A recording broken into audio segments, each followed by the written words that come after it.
everyone, welcome to another episode of Epic Geek Out, the only show on the internet that helps Peter Griffin beat the chicken in the chicken fight. I'm your host, Chad. I'm your host, Rob, and today we're going to be reviewing Brothers, A Tale of Two Sons. As always, you can check us out over at Twitter at Epic Geek Out. Also, make sure you subscribe to our YouTube channel. Like us on Facebook, facebook.com/epicgeekout, and also check out the website, www.epicgeekout.com. Well, let's get into our review of Brothers, A Tale of Two Sons.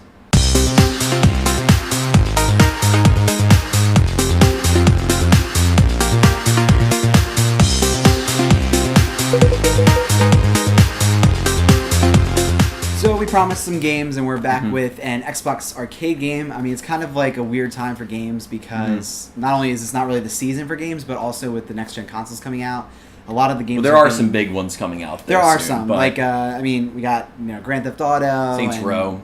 Saints Row. Yeah, a lot of people are Well, playing. that's already out. Yeah, that's already out, but yeah. There's some other ones that are coming out, and that's actually going to be on both this gen and next gen. But we checked out an arcade game on Xbox Live Arcade called Brothers, A Tale of Two Sons. Kind of in a little bit of an artsy game. A bunch of people like that we follow on Twitter were mentioning it. People who watch Totally Rad Show, Dan Trachtenberg from that was, tweeting it out a lot. And so we thought, check out something, smaller. And so the premise of this game is obviously two brothers, two sons. Not obviously. It could have been a play on words. And you control each character, there's two of them, with one with the left side of your left thumbstick and one with the right thumbstick. Yeah, the older brother with the left and then the younger brother with the right. And they are on a quest to save their father by getting the life water or water of life, agua de vida, because there's not real words in this game. They talk, but that it's all peanut, kind of like the adults talking in a Peanuts show. I would liken it to sort of like... it's like its own language. It's weird. It's kind of like Journey. We played that, where that was a little bit more ambiguous. But this is kind of more obvious of what they're saying, but it's not real words. It's all shown through the visual style of the game. So you go on a quest. You control them, and you move throughout the world. It's basically traversal minigame type puzzles. You got to use one to climb up something, to lower something for the other one to climb up. Basically different ways you can interact with the world with using the brothers. That's the basic game mechanic of it. A lot of exploration too, so you can go off into side areas and do sort of side questy things for townsfolk and stuff like that. So other than that, I think it was about $30 or $25. So on the cheaper end, so it's not a very long game. But your typical arcade game. So what did you think of your time with it? Yeah, I think that, we always talk about video games and how they're getting pushed forward. And, I loved Last of Us, and that I loved for the story element. I'm into this story. It doesn't have those it looks like kind of a Nintendo 64 game. Yeah, and not great so graphics. You're not going to play this game for the graphics.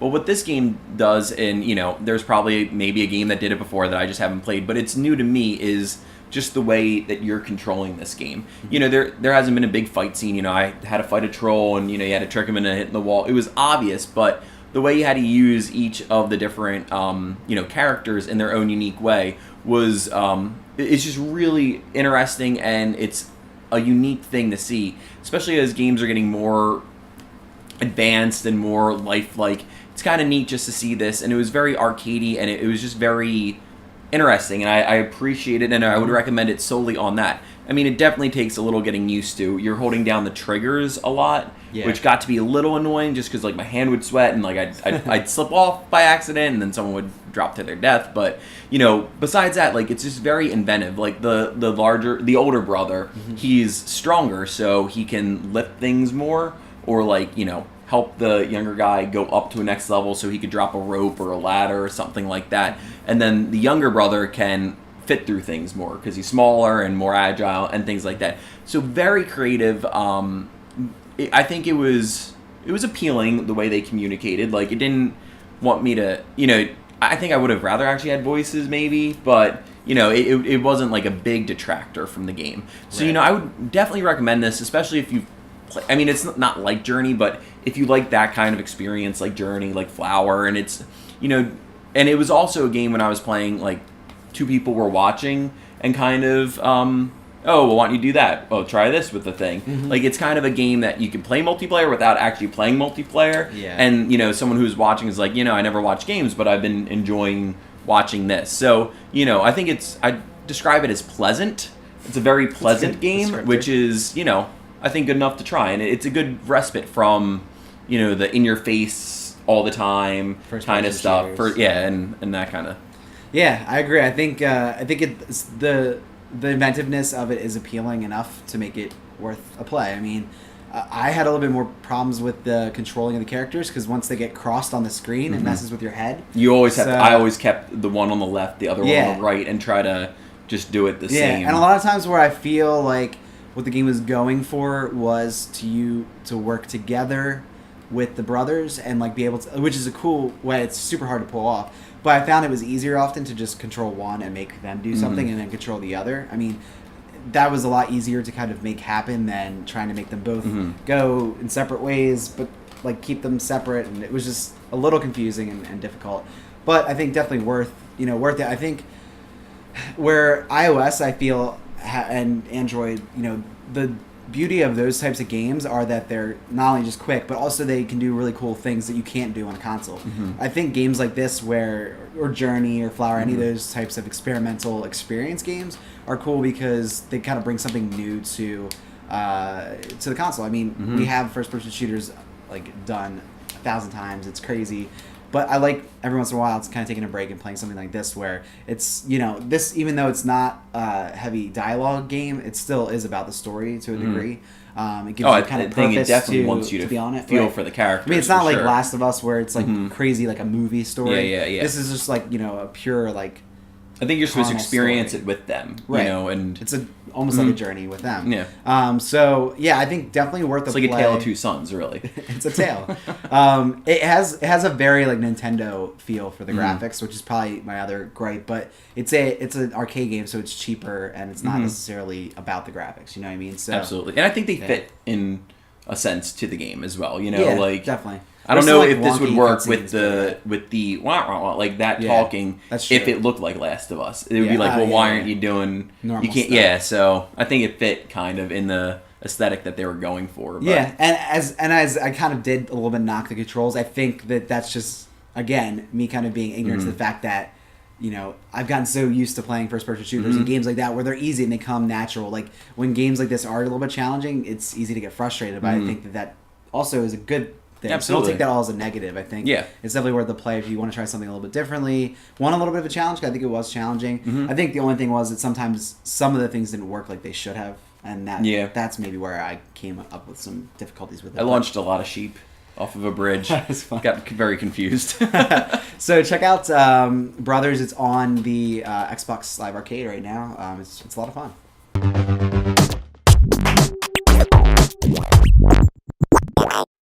So it's that time of the episode where we like to give some thanks and share something fun and unique with you. Rob, what's your thanks today? Mine is not unique at all. It's something that we all experience, but it's that time of the year again where, preseason football is wrapping up, and I am just so excited for football to start up again. It's that time of the year where any team has a shot.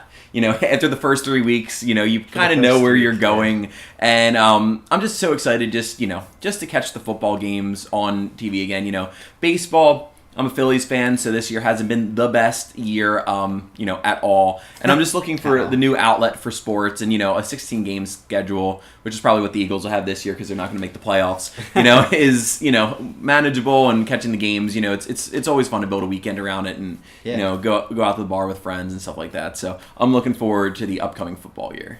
Cool. Because my fantasy team sucks, so I'm relying on my actual team. Yeah.